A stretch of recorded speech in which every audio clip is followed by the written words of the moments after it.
ഇത് നാം കണക്കിലെടുക്കണം. ഇത് നാം വാശി കൂട്ടേണ്ട ഒരു വിഷയമല്ല. നമുക്ക് ആർക്കും ആരോടും വാശിയില്ല. അള്ളാഹു നമുക്ക് എല്ലാവർക്കും നല്ല മനസ്സ് നൽകുമാറാകട്ടെ. എല്ലാവരെയും അള്ളാഹു നന്നാക്കി തരട്ടെ.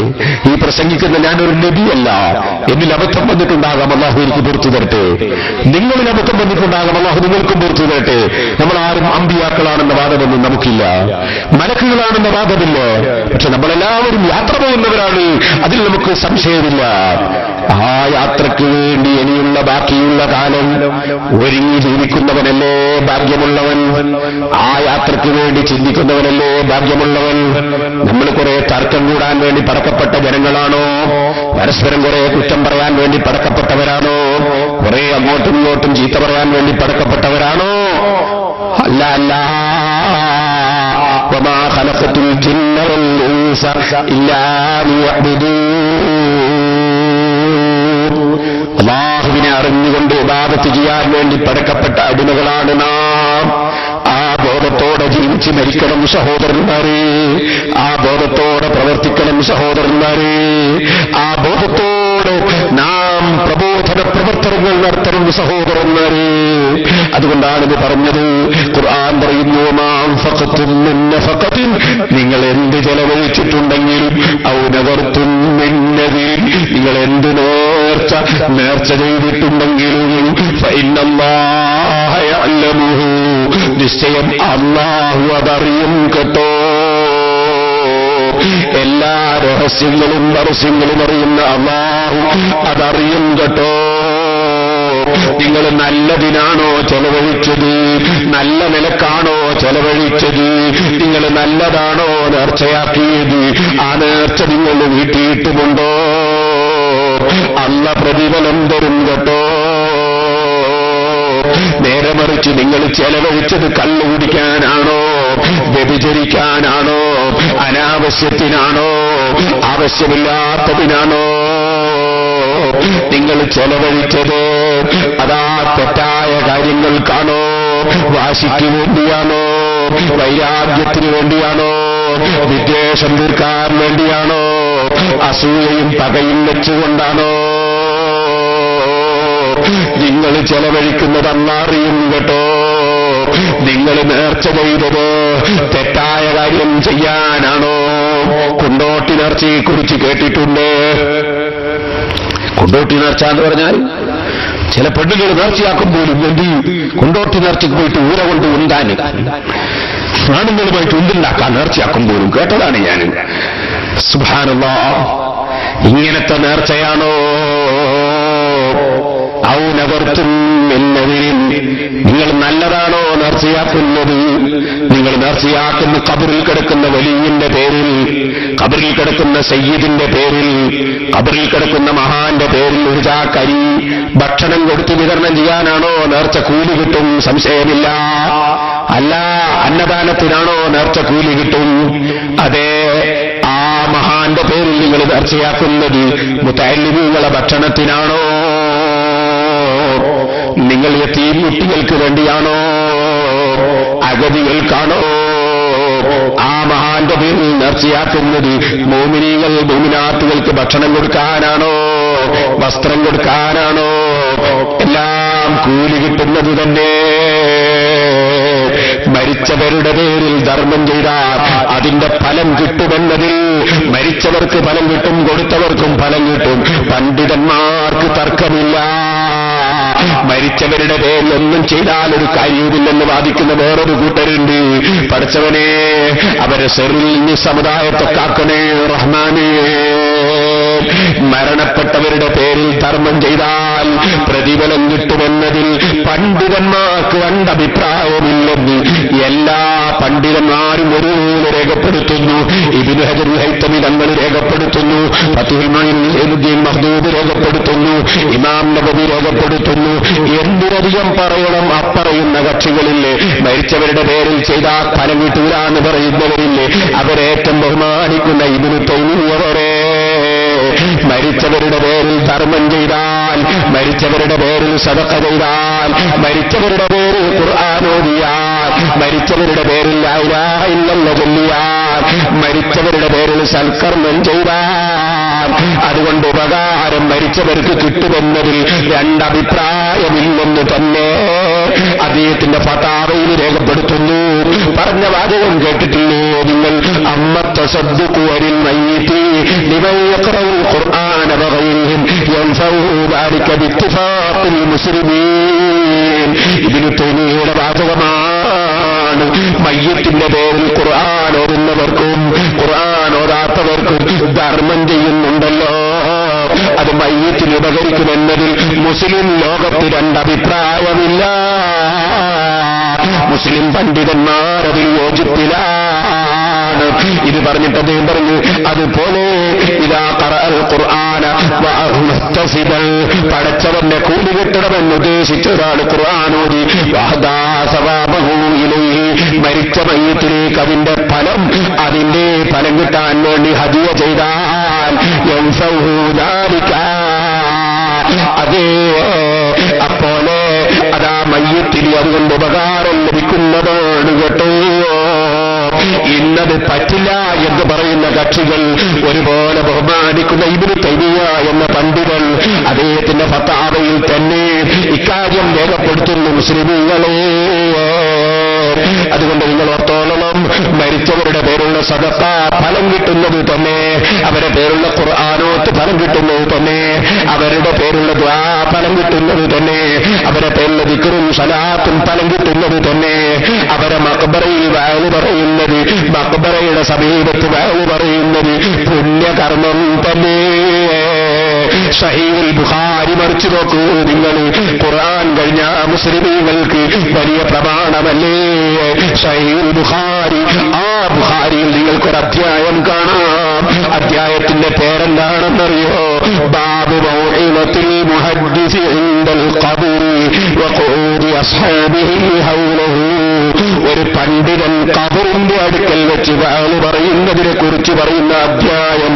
അനുയായികൾ ചുറ്റുഭാഗത്തുമിരുന്ന് പണ്ഡിതന്റെ വഅദ് കേൾക്കുന്നതിൽ പറയുന്ന അധ്യായം. ഇങ്ങനൊരു അധ്യായം തന്നെ സഹീഹുൽ ബുഖാരിയിൽ മഖ്ബറയിൽ വഅദ് പറയുന്ന അധ്യായം തന്നെ സഹീഹുൽ ബുഖാരിയിൽ കാണാം. നബി സല്ലല്ലാഹു അലൈഹി വസല്ലം ഖബറിന്റെ സമീപത്ത് വെച്ച് വഅദ് പറഞ്ഞ ഹദീസും ആ അധ്യായത്തിൽ രേഖപ്പെടുത്തിയത് കാണാം. അതുകൊണ്ട് മഖ്ബറയുടെ സമീപത്ത് വഅദ് പറയുന്നത് നബി സല്ലല്ലാഹു അലൈഹി വസല്ലം പഠിപ്പിച്ചത് തന്നെ. ഇത്തരം കാര്യങ്ങളെല്ലാം മഖ്ബറയുടെ സമീപത്ത് വേണ്ടതാണ്. ഇതുപോലെ മഖ്ബറ സിയാറത്ത് ചെയ്യേണ്ടതാണ്. ആ സിയാറത്ത് വേളയിൽ ഖുർആൻ ഓതേണ്ടതാണ്. ഇമാം ശാഫിഈ റളിയല്ലാഹു അൻഹു അടക്കമുള്ള എല്ലാ പണ്ഡിതന്മാരും പറഞ്ഞില്ലേ, ഖബറിനടുക്കൽ ഖുർആൻ ഓതൽ സുന്നത്താണ് മക്കളെ, തർക്കമില്ല.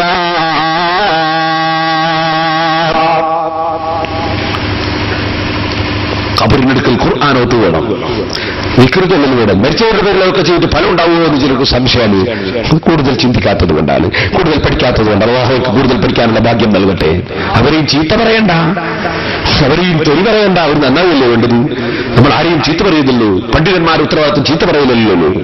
പണ്ഡിതന്മാർ ഡോക്ടർമാരുടെ സ്ഥാനത്താണ്. ഡോക്ടർമാരെന്താ വേണ്ടത്? ഇത് കാണാം. ഞാൻ നാദാപുരത്ത് പ്രസംഗിച്ച ഒരു 8 CD എന്ന് പറഞ്ഞു. ആ 8 CD ഞാനൊരാൾക്ക് മറുപടി പറഞ്ഞതാണ്. ഒരു മൗലവിക്ക്, മൗലവി നാദാപുരത്ത് വന്നിട്ട് ഭയങ്കര വെല്ലുവിളിച്ചിട്ട് പ്രസംഗിച്ചു. എന്നെ തന്നെയാണ് വെല്ലുവിളിച്ചത്. അത് കാര്യമായിട്ട് ചെയ്തത് എന്താണെന്നറിയോ? അയാൾ എന്നെ പരിഹസിച്ചുകൊണ്ട് കാണിച്ചു. ഇത് ഞാൻ ഈ തിരുവനന്തപുരത്തിനടുത്ത് ആറ്റിങ്ങൽ വെച്ചൊരു മുഖാമുഖം പരിപാടി പങ്കെടുത്തു. അപ്പോ പ്രസംഗമൊക്കെ കഴിഞ്ഞതിന് ശേഷം ഞാൻ ആളുകളോടൊക്കെ സലാത്തിയിലേക്ക് പിരിവെടുക്കുക എന്നുള്ള ഒരു അമലാണ്, സലാത്തിയില്ല വേറൊരു അമലാണ്. രണ്ടമൽ ഒന്നായിട്ട് ചെയ്തു. ഒരു സലാത്തിയില്ല 10 കൊടുത്തിട്ട് നബി സല്ലല്ലാഹു അലൈഹി വസല്ലം പറഞ്ഞതാ. മൻ സല്ല അലൈഹി സലാത്തൻ എന്നാ പറഞ്ഞത്. ഏത് സലാത്തിയിലും 10 ഗുണം കിട്ടുമെന്നാണ് പണ്ഡിതന്മാർ അംഗീകരിച്ച സലാത്ത്. ഏത് ചൊല്ലിയാലും 10 ഗുണം കിട്ടും. ഇപ്പൊ ചിലർ ചോദിക്കുന്നത് ദാരിയത്ത് സലാത്തിയില്ല കിട്ടുമല്ലോ. ഇല്ലേ, ഏത് സലാത്ത് പോലെ വേറെ സലാത്ത് കൊടുക്കൂലേ? ഏത് സലാത്തിലും 10 ഗുണം കിട്ടുമെന്നാണ് നബി സല്ലല്ലാഹു അലൈഹി വസല്ലം പറഞ്ഞു. മൻ സല്ല അലൈഹി സലാത്തൻ. അതിനെന്ത് വേണോ? അറബി ഭാഷ പഠിക്കണം, അറബി ഭാഷ പഠിക്കണം, ബലാഗ പഠിക്കണം, ഫസാഹ പഠിക്കണം, നഫായിസ് ഓതണം, തുഹ്ഫത്തുൽ ഇഖ്വാൻ ഓതണം, മുഖ്തസർ ഓതണം, മുത്തവ്വൽ ഓതണം. 2 പുസ്തകം വായിച്ചാലുണ്ടോ അറബി ഭാഷ മനസ്സിലാവുന്നു. സുബ്ഹാനല്ലാഹ്. മൻ സല്ല അലൈഹി സലാത്തൻ, ഏതൊരു സലാത്ത് എന്റെ പേരിൽ ആര് ചൊല്ലിയോ സല്ലല്ലാഹു അലൈഹി വസല്ലം 10 ഗുണം നബി സല്ലല്ലാഹു അലൈഹി വസല്ലം എന്ന് പറയുന്നു അള്ളാഹ് അവർക്ക് പകരം കൊടുക്കും. അപ്പോ ഹരീത്ത് സ്വലാത്തിയിലും കിട്ടും, ഏത് സ്വലാത്തിയിലും 10 ഗുണം കിട്ടും. പണ്ഡിതന്മാർ അംഗീകരിച്ച സ്വലാത്ത്. എന്നാൽ നിങ്ങൾ മനസ്സിലാക്കണം, ഞാൻ സ്വലാത്ത് ചൊല്ലിക്കൊണ്ട് ഇങ്ങനെ പിരിവെടുക്കാണ്. അവിടുത്തെ സംഘാടകർക്ക് ഒരുപാട് ചെലവുണ്ടാവില്ലേ, അതിനുവേണ്ടി ഇങ്ങനെ പിരിവെടുക്കുകയാണ്. അപ്പൊ ചില ആളുകൾ സിറാജുലുദയിലേക്ക് നേർച്ച പൈസ കൊണ്ടെത്തും. അത് ഞാൻ നടത്തുന്ന ഒരു സ്ഥാപനമാണ്. അതിന്റെ കീഴിൽ 25 മദ്രസയുണ്ട്, 40ഓളം പള്ളിയുണ്ട്. അതിന്റെ കീഴിൽ ശരീഅത്ത് കോളേജുണ്ട്, ദേവാ കോളേജുണ്ട്. ദേവാ കോളേജ് എന്ന് പറഞ്ഞാൽ PG എടുത്ത ഒരു പ്രഗത്ഭനായ ബിരുദമെടുത്ത പണ്ഡിതൻ, അതുണ്ടാക്കാനുള്ളതാണ് ദേവാ കോളേജ്. നല്ല ഖുർആൻ പാടാക്കുന്ന കോളേജുണ്ട്. ഇവിടെ എന്റെ കൂടെ CD വിൽക്കാൻ വേണ്ടി കൂടെ വന്ന 2 കുട്ടികളുണ്ട്. ഒന്ന് ഖുർആൻ പാടാക്കുന്ന കോളേജിൽ പഠിക്കുന്ന കുട്ടിയാണ്, ഒന്ന് ശരീഅത്ത് കോളേജിൽ പഠിക്കുന്ന കുട്ടിയാണ്. അങ്ങനെ ധാരാളം കുട്ടികൾ പഠിക്കുന്നുണ്ട്. ഹരിയാനയിലുള്ള 54 കുട്ടികളുണ്ട്. ഫാത്തിഹ പോലും അറിയില്ലായിരുന്നു, ഒന്നും അറിയില്ല. വളരെ പാവപ്പെട്ടവർ. ഇപ്പൊ പെരുന്നാളിന്റെ തുണി വരെ നമ്മൾ എടുത്തു കൊടുക്കണം. അങ്ങനെയുള്ള മക്കൾ അല്ലാഹു തആല എല്ലാവർക്കും ബർക്കത്ത് ചെയ്യട്ടെ. കുറേ കുട്ടികളുണ്ട്. ആ സ്ഥാപനത്തിൽ 5,000-6,000 കുട്ടികൾ പഠിക്കുന്നുണ്ട് പല സ്ഥലത്തായിട്ട്. 7 ഇംഗ്ലീഷ് മീഡിയം സ്കൂളുണ്ട്. ചിലർക്ക് ധാരണയാണ് തലക്കെട്ടിട്ട് ഇംഗ്ലീഷ് വെച്ചുകൂടാറ്. വേറെ ചിലർക്കൊരു ധാരണയാണ് തലക്കെട്ട് കെട്ടിയാൽ പിന്നെ MA കാരനായിക്കൂടാ. നമുക്ക് ധാരണയൊക്കെ പണ്ടങ്ങാൻ തീർത്തേണ്ടതാണ്. നിങ്ങൾ കാണുന്നില്ലേ നമ്മളെ പ്രധാനമന്ത്രി അറിയില്ലേ? അയാൾ അമേരിക്കയിൽ മൃത്തങ്ങളൊക്കെ തലക്കെട്ടിട്ടിന്നല്ലോ പോകുന്നത്, താടി കണ്ടിട്ടാ പോകുന്നത്. അപ്പൊ താടിയും തലക്കെട്ടൊക്കെ ഉണ്ടായാത്തിന് ഏത് അമേരിക്കയിലും പോകാന്നുള്ളത് നമ്മുടെ പ്രധാനമന്ത്രി എന്നെ തെളിവല്ലേ? അതിനായിട്ട് ഒരു തെളിവ് പറയണോ സഹോദരന്മാരെ? അപ്പൊ ഇപ്പൊ തന്നെ നമ്മുടെ ദേവാ കോളേജിൽ കുട്ടികൾ 32 കുട്ടികൾ അവർ +2 പരീക്ഷ എഴുതി. തലയെക്കെട്ടും തൊപ്പിയും വെള്ളക്കുപ്പായും ഞാൻ ഇടുമ്പോൾ തന്നെ കെട്ടിട്ട് എഴുതി. എന്നും ജയിച്ചു. അതെ, തലക്കെട്ടിട്ട് പഠിച്ചുകൂടാ. അതൊക്കെ ഒരു ധാരണയാണ്. ആ ധാരണയൊക്കെ തിരുത്തപ്പെടേണ്ടതാണ്.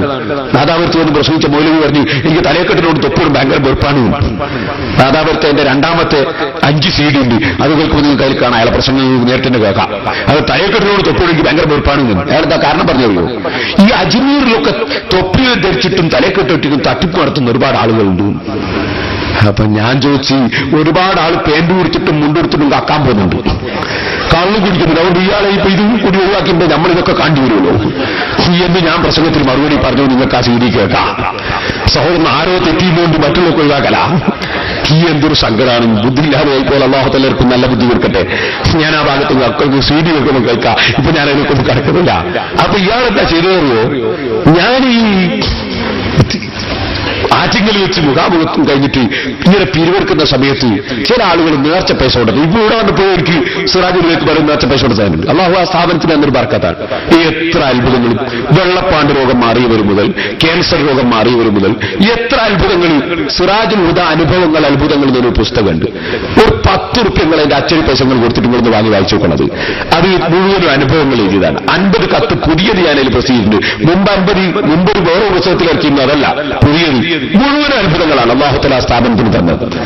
20 കൊല്ലമായിട്ട് കുട്ടിയില്ലാത്ത ഒരാൾ മക്കളില്ലായിരുന്നു. ഇപ്പൊ അടുത്ത കുട്ടിയുണ്ടായിട്ട് 4.5 പവൻ 5 പവനോ മറ്റുള്ള സ്വർണ്ണാഭരണം എനിക്ക് കൊണ്ടെത്തുന്നു. ഇന്നലെ ഒരാൾ വന്നു. ഇന്നലെ മിന്നാന്ന് എനിക്ക് ഓർമ്മയില്ല, 12 കൊല്ലമായിട്ട് കുട്ടിയില്ലായിരുന്നു, കൊണ്ടെത്തുന്നു. അതുകൊണ്ട് സുന്നത്ത് ജമാഅത്തിന്റെ വിരോധികൾ അത് നിങ്ങൾക്ക് അപ്രസംഗത്തിൽ കേൾക്കാം. അയാൾ എന്നെ പ്രസംഗം കേൾക്കാം. സിറാജുലുദയെ പറ്റി അയാൾ പറയാണ്, ഒരു ഗൈനക്കോളജിക്കൽ കറാമത്ത് കേന്ദ്രമാണ് സിറാജുലുദ. ഗൈനക്കോളജിക്കൽ മക്കളില്ലാത്ത ആയിരക്കണക്കിനാണ് മക്കളുണ്ടായിട്ടാണ്. ഗൈനക്കോളജിക്കൽ കറാമത്ത് കേന്ദ്രമാണ്. സുബ്ഹാനല്ലാഹ്. അവിടെ എന്തുണ്ടായെന്ന് വെച്ചാൽ ഒരു മാസത്തിൽ 2 ലക്ഷം റുപ്യ നേർച്ച കിട്ടാറുണ്ടായി. അതിനെതിരായിട്ട് പ്രസംഗിക്കാൻ തുടങ്ങിയപ്പോ അവരെ കൂട്ടത്തിൽപ്പെട്ടവർക്ക് തോന്നി എന്തോ ഒരു അത്ഭുതം അവിടെ ഉണ്ട്, അവരും നേർച്ചയാക്കാൻ തുടങ്ങി. ഇപ്പൊ 2.5 ലക്ഷം കിട്ടുന്നുണ്ട് മാസത്തിൽ. അതപ്പോൾ അവിടെ ഉണ്ടായിരുന്നു, ഓരോന്നും ഉണ്ടായിട്ടില്ല. നിങ്ങൾ ആ പുസ്തകം ഒന്ന് വാങ്ങി വായിച്ചു നോക്കി. ഞാനിപ്പോ അതിനെ കടക്കുന്നു. ഞാൻ പറഞ്ഞത് അപ്പൊ ഇങ്ങനെ പലരും നേർച്ച കൊണ്ടെത്തന്നപ്പോ ഞാൻ എന്ത് ചെയ്തു, ഈ വാങ്ങുന്ന സംഘാടകർക്ക് പിരിവെടുത്തു കൊടുക്കാൻ അവരെ ചെലവിന്. അപ്പൊ അതിൽ ഈ സിറാജുലുദയുടെ നേരത്തെ പൈസയിൽ ഇടാൻ പറ്റുമോ? ഞാൻ എന്റെ കീശ കാണിച്ചു കൊടുത്തിട്ട് ഇങ്ങനെ ഇട്ടോ, എന്റെ സലാത്ത് മുടങ്ങണ്ട വെച്ചിട്ട് കൈ കൊണ്ട് ഇങ്ങനെ കാണിച്ചു കൊടുത്തു, കീശയിലിട്ടോ.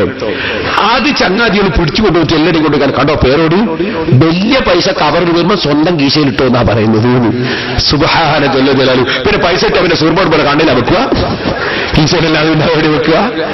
പക്ഷേ 100 കണക്കിന് ബിൽഡിങ്ങുകൾ അല്ലാഹുവിന്റെ തൗഫീഖ് കൊണ്ട് സിറാജുലുദയുടെ കീഴിൽ നിർമ്മിച്ചിട്ടുണ്ട്. അവിടെ 6,000-7,000 കുട്ടികൾ അതിൽ പഠിക്കുന്നുണ്ട്. അതൊന്നും അവർ കണ്ടില്ല. അവർ കണ്ട് എന്റെ ചികിത്സ പൈസ മാത്രമാണ്. അള്ളാഹു നന്നാക്കട്ടെ. ഞാൻ പറയും, നമ്മൾ തിരിച്ചാരെയും ചീത്ത പറയണ്ട, ചീത്ത പറയാനും പാടില്ല.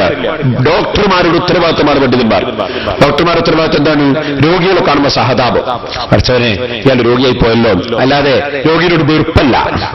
രോഗിയോട് വെറുപ്പല്ല. ഒരാൾക്ക് ഡോക്ടറെ എന്തേ വയറ്റുന്നു വല്ലാണ്ട് വേദന, എന്താണ് വയറ്റുന്നു വേദന, ഒറ്റതങ്ങ് തിരിഞ്ഞാലും അങ്ങനെ ചികിത്സിക്കലു, അങ്ങനെയല്ലോ ചികിത്സിക്കലു.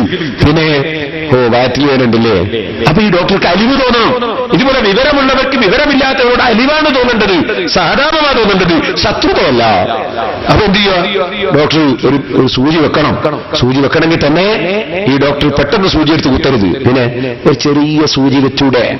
അപ്പൊ ഇയാൾക്കും തോന്നും സൂചി വണ്ടി തന്നെ ചെറുതാണ്, പിന്നെ തീരെ ചെറുതാന്നേ സാരില്ല, ചെറിയ സൂചി വെച്ചൂടെ എന്ന് ചോദിച്ചൊരു സമ്മതമെടുത്ത്, എന്നിട്ട് കുറച്ച് പരുത്തിയെടുത്ത് ചൂടുവെള്ളത്തിൽ മുക്കി ആദ്യം ഒന്ന് തടകിയിട്ട് ബോധ്യപ്പെടുത്തണം നിന്നോട് നല്ല സ്നേഹാണ് എന്നതിന് ശേഷം മാത്രമേ സൂചി എടുത്ത് കുത്താം. കുത്തുമ്പോ എന്ത് വേണം? കുത്തുമ്പോ വേദനിക്കാതിരിക്കാൻ വേണ്ടി മക്കൾ എത്ര ഉണ്ടായിരുന്നു, എവിടെയാ പോക്ക്, എന്താ പണി എന്നൊക്കെ ചോദിച്ച് ശ്രദ്ധ മാറ്റിക്കളിയുമ്പോഴും അങ്ങനെ കുത്തിയിട്ട് ഈ മരുന്ന് ഉള്ളിലങ്ങ് കയറ്റി ഇവന്റെ വയറ്റിൽ വേദന ഇങ്ങനെ സുഖപ്പെടുത്താൻ കഴിയുമെന്നാണ് ഡോക്ടർ നോക്കേണ്ടത്. അല്ലാതെ എടാ വയറ്റിന് സുഖമില്ലാനോ ഈ സൂചി എടുത്ത് ഒറ്റ കുത്തി ഞാൻ, ഇങ്ങനെയല്ല ഒരു ഡോക്ടർ ചികിത്സിക്കേണ്ടത്. ഇതുപോലെ പണ്ഡിതന്മാർ ചീത്ത പറഞ്ഞുകൊണ്ടല്ല പ്രസംഗിക്കേണ്ടത്, തെറി പറഞ്ഞുകൊണ്ടല്ല പ്രസംഗിക്കേണ്ടത്. ആ പ്രസംഗത്തിൽ നിങ്ങൾക്ക് കേൾക്കാം, സുന്നത്ത് ജമാഅത്തിന്റെ വിരോധിയായ മൗലവി എത്രയാണ് ചീത്ത പറഞ്ഞത്. എന്നെ സംബന്ധിച്ച് അദ്ദേഹം പറഞ്ഞു, പേരോടിന് പൂർണ്ണ ലൂസാണ്. സമസ്തയുടെ മുഴുവൻ ആലിമികളും മാനസിക രോഗികളാണ്, കാന്തപുരം ഇബ്ലീസാണ്. ഇങ്ങനെയാണ് അയാളുടെ ശൈലി.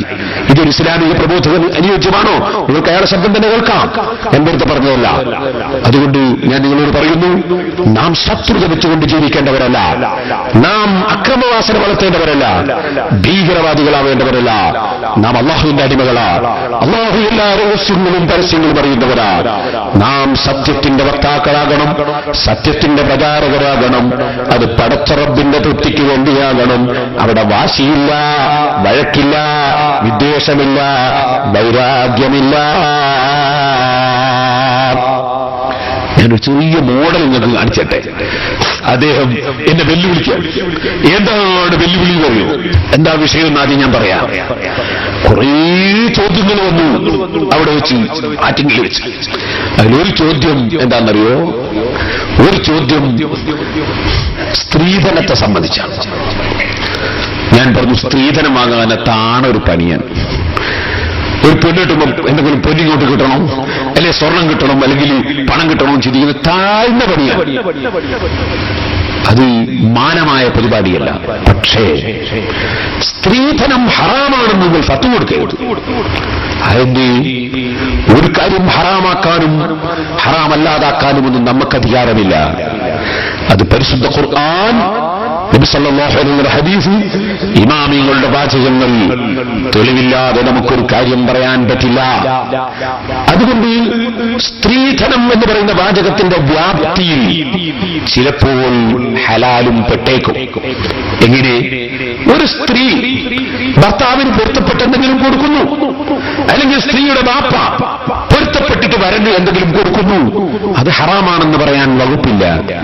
നമ്മുടെ മുൻഗാമികളായ മഹാന്മാർ ഈ കേരളത്തിൽ, ഈ ഇന്ത്യയിൽ ഇസ്ലാം മതം പ്രചരിപ്പിക്കാൻ വന്നപ്പോൾ അവർ അറബികളായിരുന്നു. ആ അറബികൾ ദരിദ്രരായിരുന്നു. അന്ന് പെട്രോളും ഡീസലും കണ്ടുപിടിച്ച കാലമല്ല. നമ്മുടെ രാജ്യം സമ്പന്നമായിരുന്നു. ഇവിടെ ഇഞ്ചിയുണ്ട്, ഇവിടെ കുരുമുളകുണ്ട്, ഇവിടെ തേങ്ങയുണ്ട്, അങ്ങനെ പലതുമുണ്ട്. അറബികൾക്ക് മരുഭൂമിയും കാരക്കയും മാത്രമേ ഉള്ളൂ. ആ ദരിദ്രരായ അറബികൾ അവർ കടലും താണ്ടി വന്നാണ് ഈ ഇസ്ലാം ഇവിടെ പ്രചരിപ്പിച്ചത്.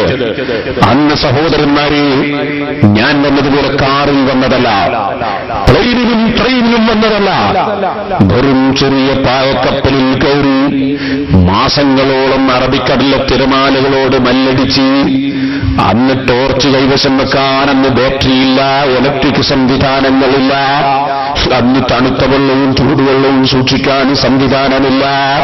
കാറ്റിന്റെ ഗതി കൊണ്ട് ചലിക്കുന്ന പായക്കപ്പലിൽ കയറി പടച്ചവന്റെ പൊരുത്തം മാത്രം ലക്ഷ്യം വെച്ചുകൊണ്ട് മാസങ്ങളോളം പലപ്പോഴും ഉപ്പുവെള്ളവും കുടിച്ചു വന്ന ആ മഹാന്മാരില്ലേ,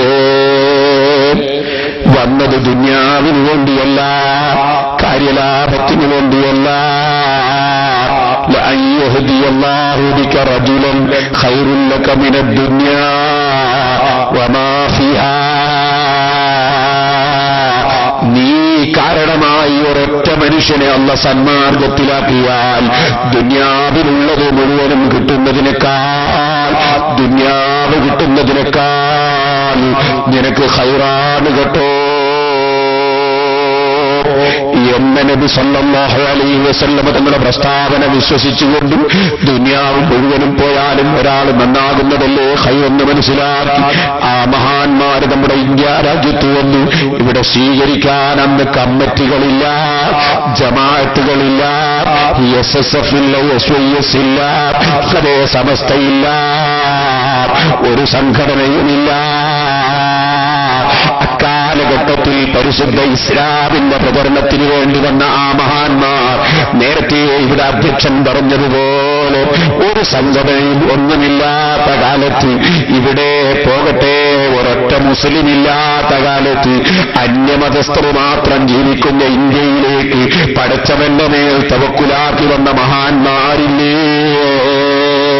അവരല്ലേ നമുക്ക് തൗഹീദിന്റെ കലിമത്ത് പഠിപ്പിച്ചത്, അവരല്ലേ ഖുത്ബയുടെ ഭാഷ പഠിപ്പിച്ചത്, അവരല്ലേ സർവ്വനിസ്കാരത്തിന്റെയും എണ്ണം പഠിപ്പിച്ചത്, അവരല്ലേ ഖിബ്ല തിരിച്ചു തന്നത്, അവരല്ലേ സഹോദരന്മാരെ ഓരോ മാസത്തിലും ദിവസത്തിലും എന്ത് ചെയ്യണമെന്ന് പഠിപ്പിച്ചത്, ആരാണ് ജുമഅക്ക് പോകേണ്ടതെന്ന് പഠിപ്പിച്ചത്, എന്താണ് പള്ളിയിൽ നടക്കേണ്ടതെന്ന് പഠിപ്പിച്ചത്, എന്താണ് റബീഉൽ അവ്വലിൽ നടക്കേണ്ടതെന്ന് പഠിപ്പിച്ചത്, എന്താണ് ഓരോ കാലത്തും വേണ്ടതെന്ന് പഠിപ്പിച്ചത് ആ മഹാന്മാരല്ലേ.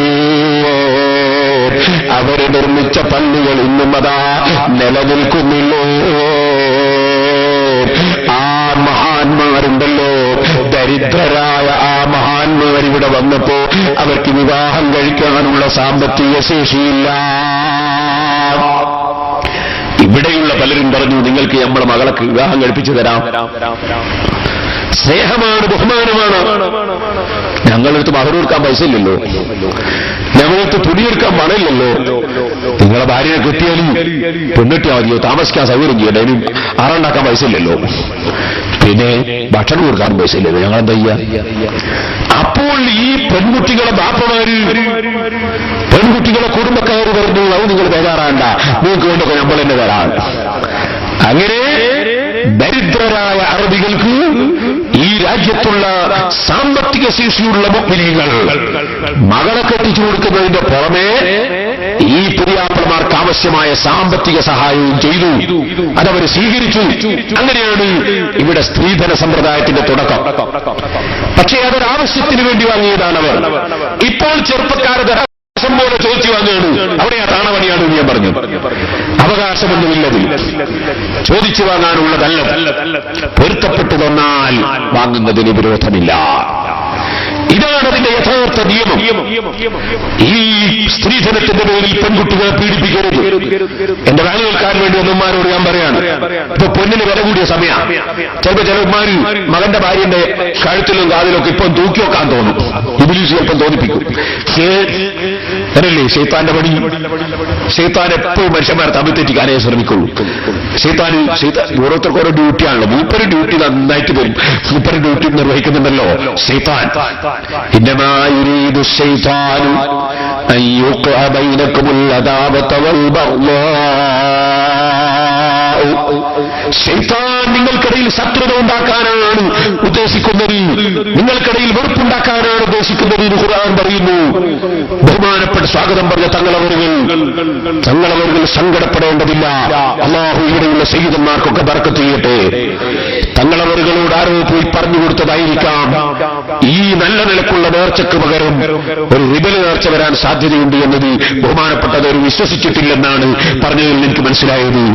ഒരിക്കലും തന്നെ നബി സല്ലല്ലാഹു അലൈഹി വസല്ലം കുടുംബത്തിൽപ്പെട്ട മുഅ്മിനീങ്ങൾ, ഇവിടെയുള്ള മുസ്ലിമീങ്ങൾ ഇത്രയും നല്ല ഒരു ദീനിയായ പരിപാടി നടത്തി ഇവിടെ കിടക്കുന്ന സാദാത്തുക്കളുടെ പേരിൽ ദുആ ചെയ്യുന്നതിന് പകരം അല്ലാഹു പൊരുത്തപ്പെടാത്ത കാര്യങ്ങളിൽ ഇവിടെയുള്ള സയ്യിദന്മാരോ ആ കുടുംബത്തിൽപ്പെട്ടവരോ നാട്ടുകാരോ ഇനി അതിന് മുതിരുകയില്ല എന്ന് ഞാൻ അല്ലാഹുവിൽ ഉറപ്പിച്ചിട്ട് വിശ്വസിക്കും.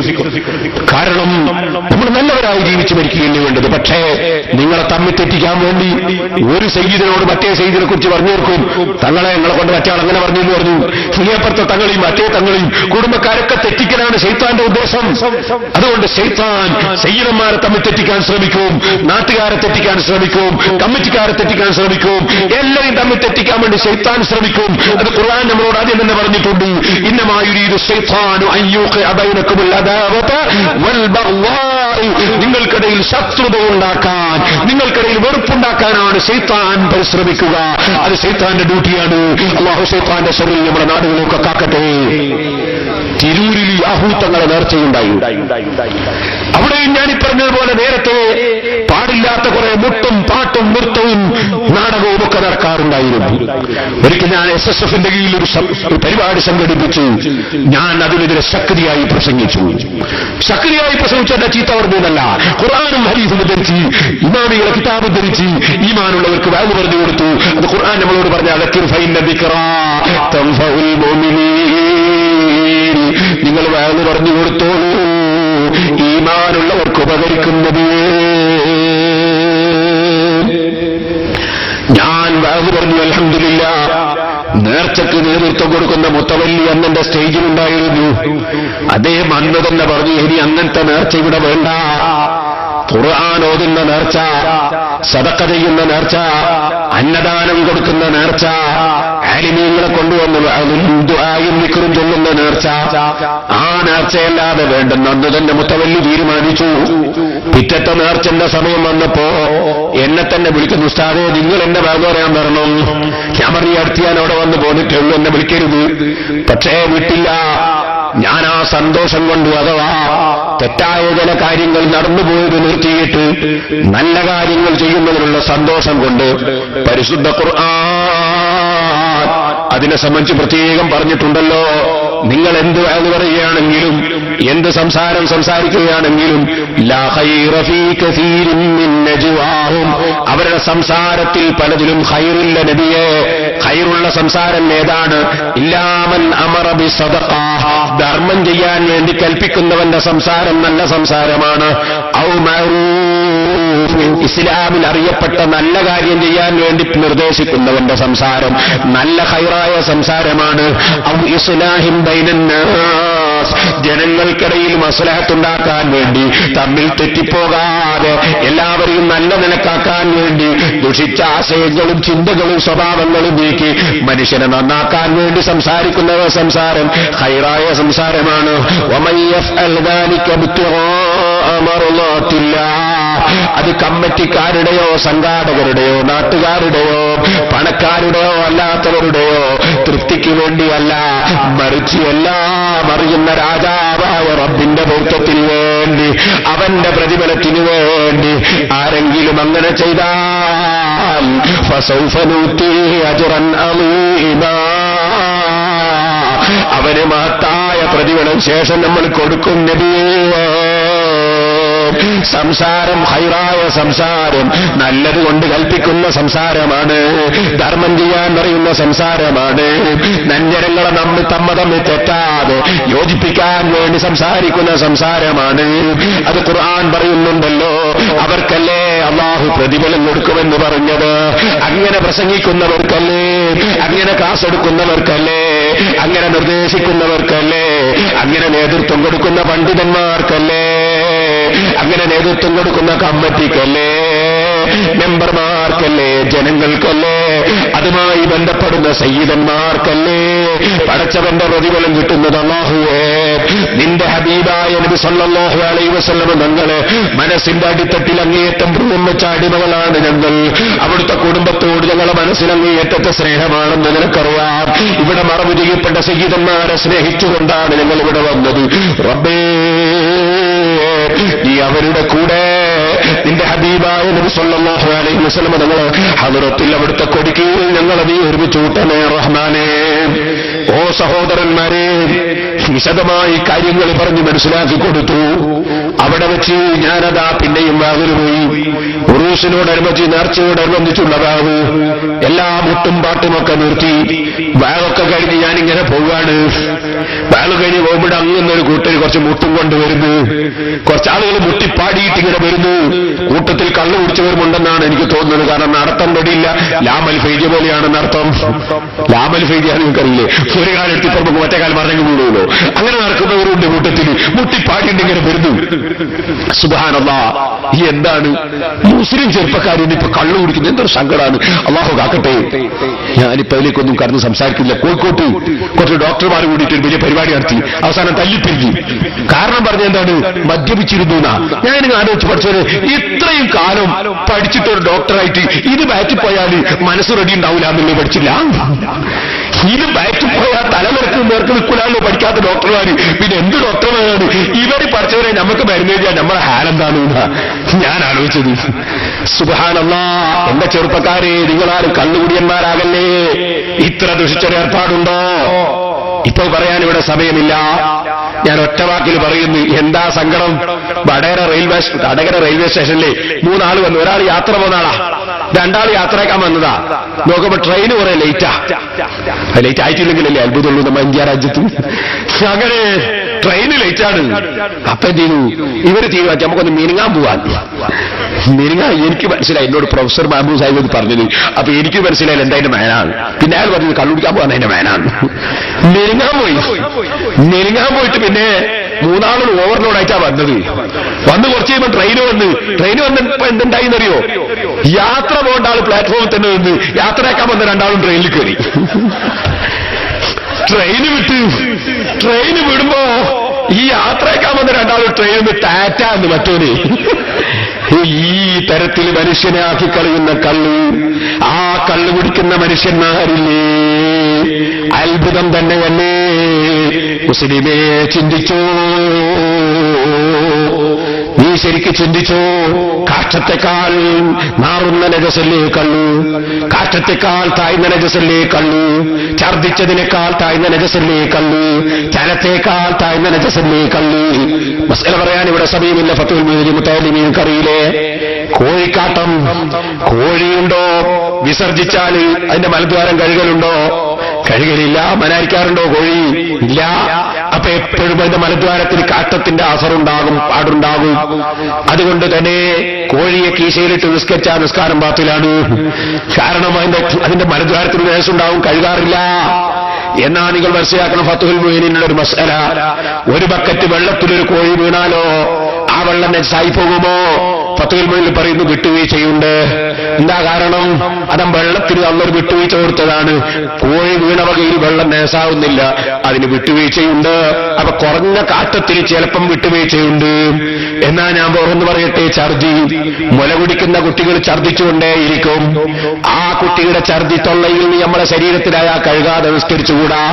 പക്ഷേ സ്വന്തം ഉമ്മമാർക്ക് അവിടെ ഒരു വിട്ടുവീഴ്ചയുണ്ട്.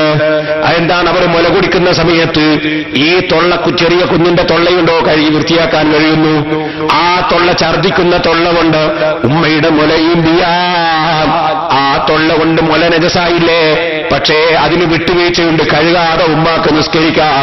ബാപ്പക്ക് പിന്നെ പരിപാടിയില്ലാത്തതുകൊണ്ട് ബാപ്പക്ക് അത് വിട്ടുവീഴ്ചയില്ല. ഇരിക്കട്ടെ സഹോദരന്മാരെ, അപ്പൊ ഉമ്മാക്ക് അവിടെ വിട്ടുവീഴ്ചയുണ്ട് ഛർദിക്ക്. ഇനി നിങ്ങളൊന്ന് നോക്കൂ, മറ്റൊരു നജസല്ലേ ചലം. നമ്മളെ ശരീരത്തിൽ ഒരു കുരുപൊട്ടിയിട്ട് ഒരൽപ്പം ചലം കുപ്പായത്തിലായാൽ ആ കുപ്പായം വിട്ട് നിസ്കരിച്ചാൽ നിസ്കാരം സഹിയാകും. പക്ഷേ ചെറുപ്പക്കാരെ,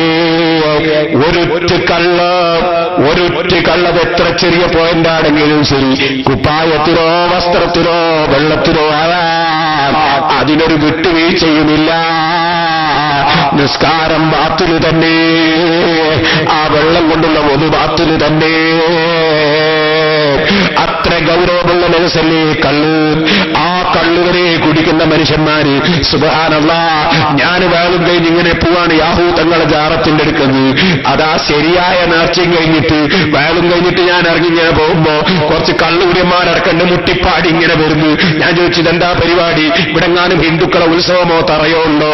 അപ്പോഴാ പറയും, നല്ല മുസ്ലിയാരെ, അത് നിങ്ങൾ വേള് പറഞ്ഞിട്ട് ഇവിടുത്തെ ഈ പണ്ടുണ്ടായിരുന്ന മുട്ടുംപാട്ടൊക്കെ നിർത്തിക്കളഞ്ഞില്ലേ, അതിന് റിബലായിട്ട് വേറൊരു കൂട്ടര് റിബലായിട്ട് മുട്ടുംപാട്ടും തുടങ്ങിയതാണ്. അവര് മഖ്ബറയിൽ വരൂല, കുറെ അപ്പുറത്തേക്കാ പോകുന്നത് എന്ന് പറഞ്ഞു. ഇന്നാ ലില്ലാഹി വ ഇന്നാ ഇലൈഹി റാജിഊൻ. അത്തരത്തിലുള്ള ജനങ്ങളൊന്നും നിങ്ങളെ ഈ ഉത്ബുദ്ധമായ ജനങ്ങൾ ജീവിക്കുന്ന വിദ്യാഭ്യാസപരമായി പുരോഗതിയുള്ള വിവരമുള്ള തത്വയുള്ള ആളുകൾ ജീവിക്കുന്ന ഈ പ്രദേശങ്ങളിലൊന്നും അത്തരം പരിപാടികൾ ഉണ്ടാവുകയില്ലെന്ന് ഞാൻ ഉറപ്പിച്ച് വിശ്വസിക്കുന്നു. അല്ലാഹു നമുക്കെല്ലാവർക്കും നല്ലത് ചെയ്യാനുള്ള തൗഫീഖ് നൽകട്ടെ. അപ്പൊ ഞാൻ പറഞ്ഞു വന്നത് എന്തായിരുന്നു, അങ്ങനെ സ്ത്രീധനം പൊരുത്തപ്പെടാത്തവർക്ക് ഒരു വസ്തുവും വാങ്ങാൻ പാടില്ല, പീഡിപ്പിക്കാൻ പാടില്ല. സ്ത്രീകൾ ഇപ്പൊ ഇങ്ങനെ പൊന്നിന് വില കൂടിയപ്പോ മെല്ലെ ഒന്ന് തൂക്കി വെക്കുക. എന്ത്, മകൾക്ക് കൊടുത്ത സ്വർണം അത് പണ്ട പറഞ്ഞ പോലെ തന്നെ ഉണ്ടോ? തൂക്കി നോക്കുമ്പോ പണ്ട് പറഞ്ഞത് 12 പവനാ, പറഞ്ഞ് കൂടിപ്പോയോ? ഇവിടെ എത്ര ഉണ്ടാവോ? 12 പവനൊക്കെ കൊടുക്കലുണ്ട് ഇവിടൊക്കെ. 12 പവനാണ് പറഞ്ഞത്, അത് തൂക്കി നോക്കും 10 ഉള്ളൂ. അപ്പൊ പിന്നെ ഈ ഉമ്മ ഇങ്ങനെ പറയാൻ തുടങ്ങി, പറഞ്ഞ പോലെ കൊടുത്തിട്ടില്ല, പറഞ്ഞ പോലെ കൊടുത്തിട്ടില്ല, പറഞ്ഞ പോലെ കിട്ടിയിട്ടില്ല, കിട്ടിയിട്ട് വന്നാ മതി, കിട്ടിയിട്ട് വന്നാ മതി. 65 വയസ്സുള്ള ഉമ്മാന്റെ ദിക്റായി ഒരു 10,000 ഉള്ളിക്കൂടെ ഉമ്മാക്ക് ഖബറിലേക്ക് പോകുന്നതിനുണ്ട് ഈ പൊന്നും പൂജിച്ച് നടക്കുന്നു. അപ്പൊ ഈ സ്ത്രീധനം താഴ്ന്ന ഏർപ്പാട്, ഈ പെൺകുട്ടികളെ പീഡിപ്പിക്കുന്ന ഏർപ്പാട്, അതിനെതിരെ ശക്തിയായി സംസാരിക്കുന്നതിനിടയിൽ ഞാൻ പറഞ്ഞു, പക്ഷേ നിങ്ങൾ സ്ത്രീധനം ഹറാമാണ് എന്ന് പറഞ്ഞിട്ട് നമ്മളെ മുൻഗാമികൾ പൊരുത്തപ്പെട്ടിട്ട് ആരെങ്കിലും കൊടുത്ത് വാങ്ങിയത് ഹറാമാണ് എന്ന് പറയുകയും പിന്നെ ഡാർവിന്റെ പരിണാമ സിദ്ധാന്തത്തിന്റെ പരിപാടി നമ്മൾ അച്ചാച്ചൻ കുറങ്ങനാണ് എന്ന് പറയുന്നത്. സർക്കാരില്ല പോത്തിന്റെ കുട്ടിക്ക് തന്നെ പറയുന്നതിന് വിരോധമില്ല. നമ്മളെ സംബന്ധിച്ചിടത്തോളം അച്ചാച്ചൻ കുറങ്ങനാണ് നമ്മൾ വിശ്വസിക്കൂല.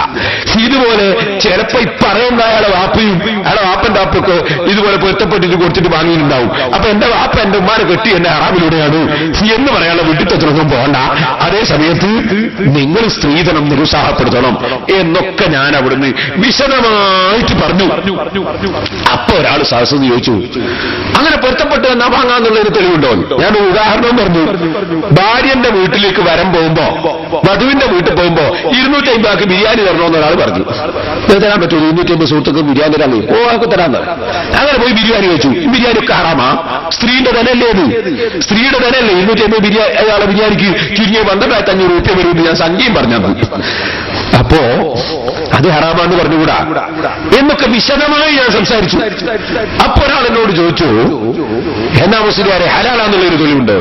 ഞാൻ പറഞ്ഞിട്ടുണ്ട്, ഖുർആനിലെ തെളിവുണ്ട്. ഫൈൻ തിബിലക്കും, ഖുർആനിൽ അല്ലാഹു പറഞ്ഞു, സ്ത്രീകളുടെ ഭാഗത്ത് നിന്ന് പൊരുത്തപ്പെട്ട് നിങ്ങൾക്ക് വല്ലതും തന്നാൽ. അത് ഞാൻ 2 പ്രാവശ്യം പറഞ്ഞ അർത്ഥം പറഞ്ഞു. പിന്നെ അതിന്റെ ശേഷം അൻ ചെയ്യുന്നാണോ വിൻ ചെയ്യുന്നാണോ ഉള്ളത് എനിക്കൊരു സംശയം തോന്നി. ഒരു പ്രായം ചെന്നൊരു അയലുമുണ്ട്, ഹൈദരൂസ് മുസ്ലിയാർ, കൊല്ലത്ത് പറഞ്ഞു. മൂപ്പരോട് ഞാൻ ചോദിച്ചു, തിരിച്ചു മീൻ ചെയ്യുന്ന എന്ന് ചോദിച്ചു. അതിനുശേഷം ഞാൻ മലയാളത്തിൽ പിന്നെയും കുറെ വിശദീകരിച്ചു. ഞാൻ തെളിവ് പറയുന്ന കൂട്ടത്തിൽ ഫക്കുലുഹു ഹനിയം മരിയാൻ ഓതി, അങ്ങനെ പൊരുത്തപ്പെട്ട് വല്ലതും തന്നാൽ നിങ്ങൾ വാങ്ങിക്കോളൂ, തിന്നോളൂ എന്നും പറഞ്ഞു. സുബ്ഹാനല്ലാഹ്, മുഖാമുഖം കഴിഞ്ഞ് മാസം കുറെ കഴിഞ്ഞ് പിന്നെ ഒരു ദിവസം നാദാപുരത്ത് കേൾക്കുന്ന ഭയങ്കര വെല്ലുവിളിയാണ്. എന്താ വെല്ലുവിളി? ഫൈൻ തിബിനൊക്കെ ഒന്ന് ഖുർആനിൽ കാണിച്ചു എന്നാൽ പേരോടിനെ ചിരിക്കാൻ എടുക്കാതെ, പിന്നെയോ ഇനിമേൽ ഞാൻ പ്രസംഗിക്കൂലെന്ന് പറയും. മൗലവി വന്നിട്ട് ഒറ്റ പ്രസംഗം. എന്തിന് അങ്ങനെ എന്റെ അടുത്ത് തെറ്റ് തന്നെ വന്നു വെക്കുക? എന്നാ ആ മൗലവി ഒന്ന് എന്നെ ടെലിഫോൺ ചെയ്ത് ചോദിച്ചാൽ പോരെ, നിങ്ങൾ എന്തെങ്കിലും തെറ്റ് പറഞ്ഞെന്ന് ചോദിച്ചാൽ പോരെ? അയാൾ എന്നെ ഇങ്ങനെ വെല്ലുവിളിക്കണം. പക്ഷെ വാസ്തവത്തിൽ മൗലവി ഖുർആൻ പഠിക്കാഞ്ഞിട്ടാണ്. അതിന് ഞാൻ മറുപടി അറിയില്ല. അത് 8 CD കേൾക്കാം. അതിന്റെ ഒരു സാമ്പിളും വെല്ലുവിളിന്റെ സാമ്പിളും അതിന്റെ ഒരു മറുപടി മാത്രം നിങ്ങൾക്ക് ഞാൻ സാമ്പിളൊന്ന് കേൾപ്പിച്ചു തരാം. കാരണം ഞാൻ പറഞ്ഞത്, നമ്മൾ ഇവിടെ തർക്കം കൂടാൻ വേണ്ടിയാണോ ഇവിടെ സൃഷ്ടിക്കപ്പെട്ടത്? മനുഷ്യൻ ഇവിടെ നല്ല കാര്യം പറയാനല്ലേ സൃഷ്ടിക്കപ്പെട്ടത്. അതുകൊണ്ട് തന്നെ തർക്കം കൂടി മുസ്ലിമീങ്ങളെ തമ്മിൽ ഭിന്നിപ്പിച്ച് നശിപ്പിക്കുന്നതിന് പകരം ഹൈറായ പ്രവർത്തനങ്ങളിലേക്ക് ജനങ്ങളെ ക്ഷണിക്കുക, നല്ല കാര്യം പറഞ്ഞു കൊടുക്കുകയല്ലേ വേണ്ടത്. ഞാൻ നിങ്ങൾക്ക് കേൾപ്പിക്കുന്നു സഹോദരന്മാരെ, നിങ്ങളൊന്ന് ശ്രദ്ധിച്ചു കേട്ടോളൂ. അഹ്ലുസുന്നത്തി വൽ ജമാഅത്തിന്റെ പണ്ഡിതന്മാർ ഇന്നുവരെ കഠിനാധ്വാനം ചെയ്ത് ജനങ്ങളുടെ ദീൻ നശിപ്പിക്കാതെ ദീൻ ഇവിടെ നിലനിർത്താൻ വേണ്ടിയല്ലേ അവരവർ അതാത് കാലങ്ങളിൽ പറയേണ്ടതൊക്കെ പറഞ്ഞിട്ടുണ്ട്. ചിലർക്ക് സംശയം ഉണ്ടാവും, നേർച്ചകളിൽ മുട്ടും പാട്ടും കതിനയും ഒക്കെ നടത്തുന്നതിനെതിരെ മുമ്പ് ആലിമീങ്ങൾ പറഞ്ഞിരുന്നു എന്ന് സംശയം ഉണ്ടാവും. ഇൻഷാ അല്ലാഹ് ഞാൻ ജനിക്കുന്നതിന് മുമ്പ് ആലിമീങ്ങൾ പറഞ്ഞ പുസ്തകം ഞാനിവിടെ നിങ്ങൾക്ക് വായിച്ച് കേൾപ്പിച്ചു തരും. ഞാൻ വെറുതെ പറയുന്നതല്ല. എന്റെ മാന്യ മുസ്ലിമീങ്ങൾ ശരിക്കും മനസ്സിലാക്കണം, ആലിമീങ്ങൾ അവരെ കർത്തവ്യം നിർവഹിച്ചുകൊണ്ടിരിക്കുന്നുണ്ട്. പക്ഷെ ഒരു കാര്യം മനസ്സിലാകാത്തത് കൊണ്ടൊരു കൂട്ടർ ചെയ്തു പോയാൽ ചെയ്തവരെ ചീത്ത പറയുകയും കുറ്റം പറയുകയും തെറി പറയുകയും ചെയ്യരുത്. മറിച്ച് അവർക്കും നമുക്കുമൊക്കെ അല്ലാഹു തആല മാപ്പ് തരാൻ വേണ്ടി പടച്ചവരോട് പ്രാർത്ഥിക്കുകയാണ് വേണ്ടത്. കേട്ടോളി. വിളിക്കുന്നവരോട് ആറ്റിങ്കൽ മുഖാമുഖത്തിൽ നിങ്ങളിപ്പോ ഓതിയ ഫൈൻ തിബ്നലക്കും എന്ന് നിങ്ങൾ ഓതിയ രൂപത്തിൽ ഒരായത്ത് കാണിച്ചു തന്നാൽ പേരോടാ ഈ പ്രസംഗം ഇന്ന് നിർത്തും. ഇന്ന് നിർത്തിവെക്കും ഈ പരിപാടി. ഇവിടെ നിന്റെ ചെരുപ്പെടുത്ത് നടക്കും ഞങ്ങള്. പേരിൽ പറയേ നോക്കൂ, ഫൈൻ തിബ്നലക്കും ഫൈൻ തിബ്നലക്കും ഫൈൻ തിബ്നലക്കും. സർവമൗലിമാരും നടക്കൂ ചെരുപ്പും കൊണ്ട്.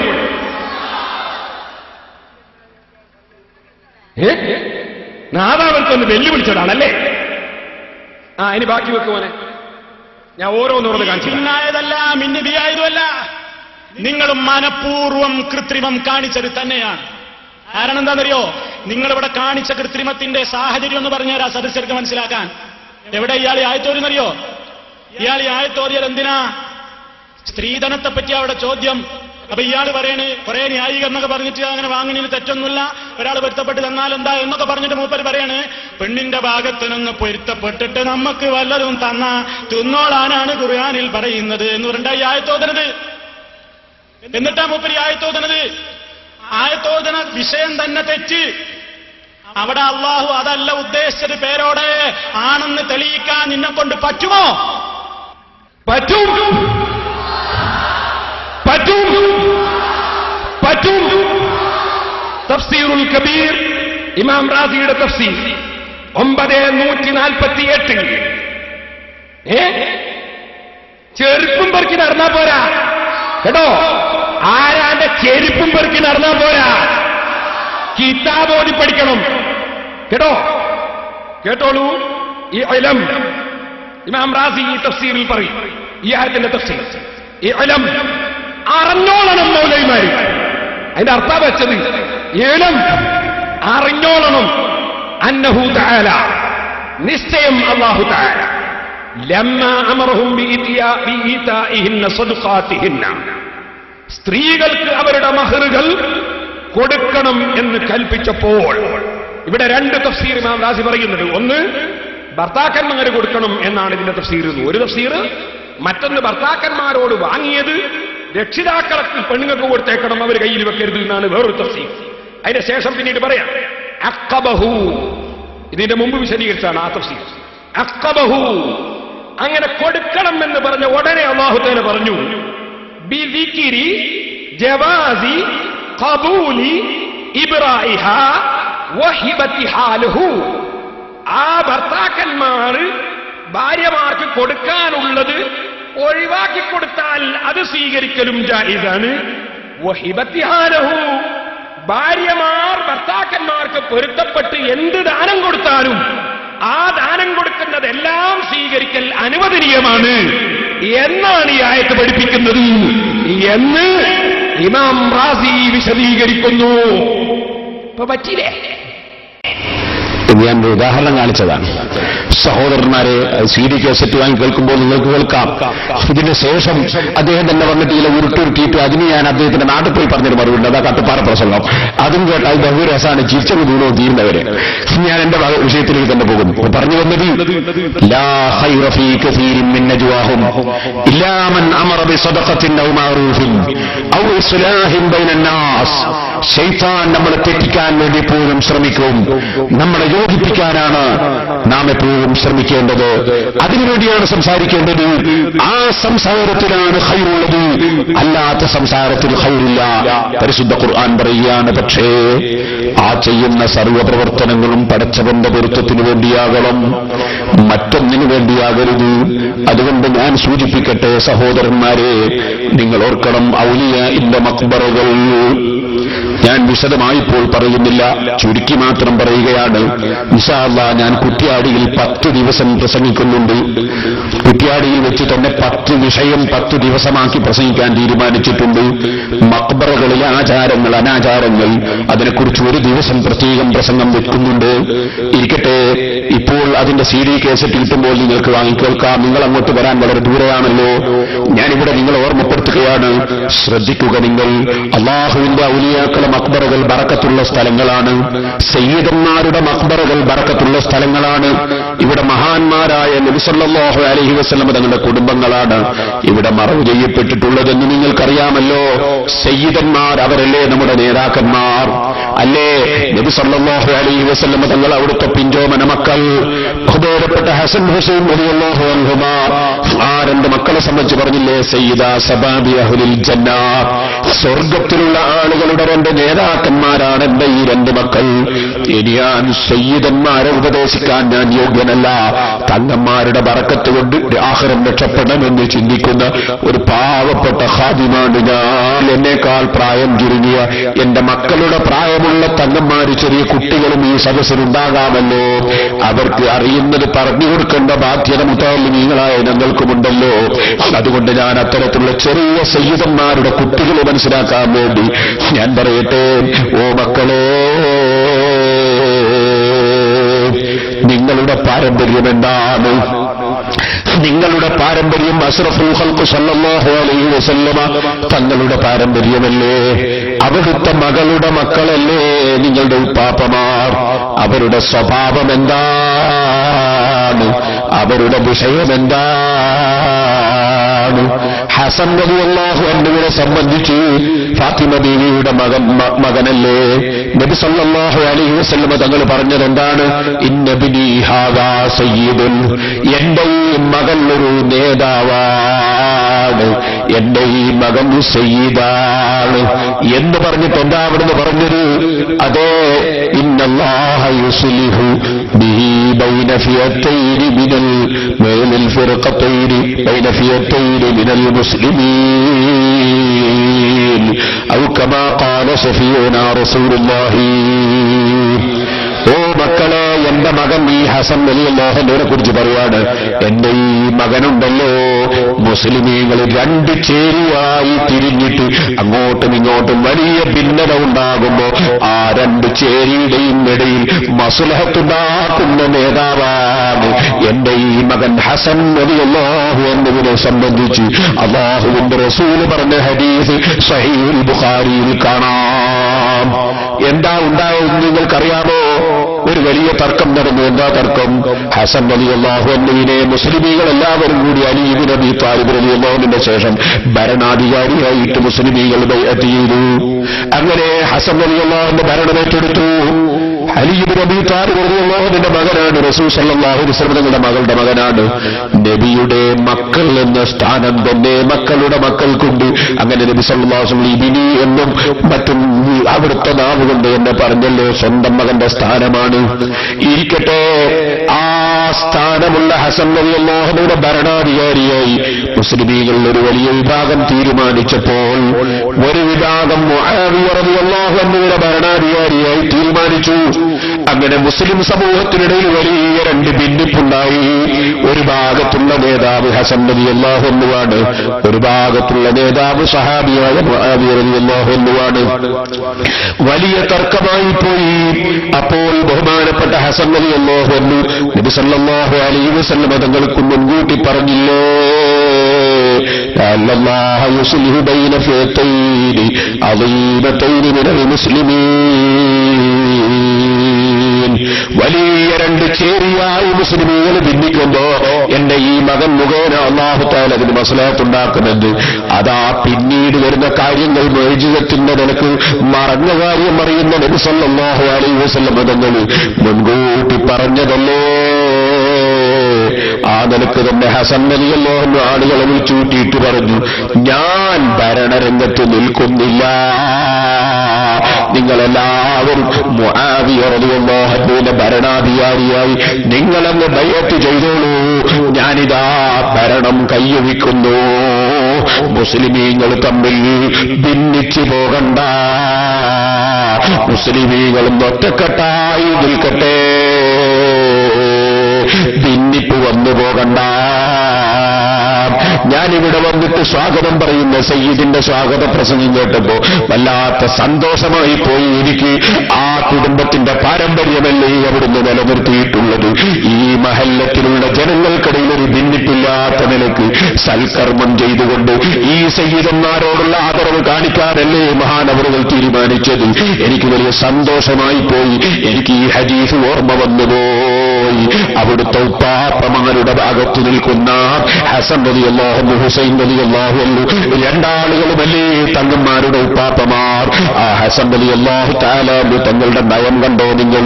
ഭരണം എനിക്ക് വേണ്ട, അനുയായികൾ ധാരാളമുണ്ടെങ്കിലും ഞാനിതാ ഭരണം മുആവിയ റളിയല്ലാഹു അൻഹുവിന് വിട്ടുകൊടുക്കുന്നു, മുആവിയ റളിയല്ലാഹു അൻഹുവിന്റെ ഭരണാധികാരിയായി ഞാനും അംഗീകരിക്കുന്നു, തർക്കം വേണ്ട. അപ്പൊ എന്തുണ്ടായി പറയൂ നിങ്ങൾ? ഞാൻ പറഞ്ഞില്ലേ, ഇന്നമാ യുരീദു ശൈത്താനു അൻ യൂഖിയ ബൈനകുമുൽ അദാവത വൽ ബഗ്ളാ.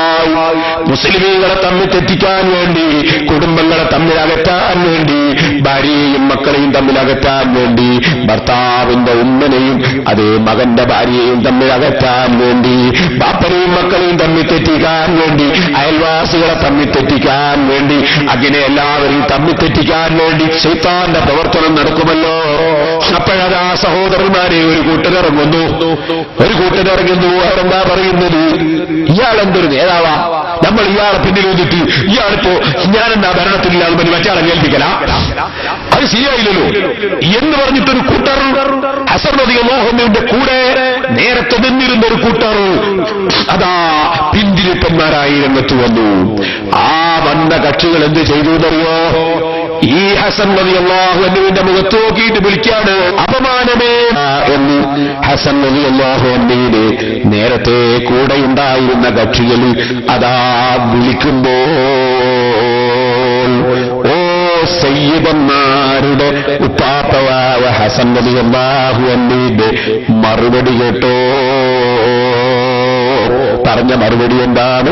അൽ-ആറു ഖൈറുൻ മിനന്നാർ, അൽ-ആറു ഖൈറുൻ മിനന്നാർ,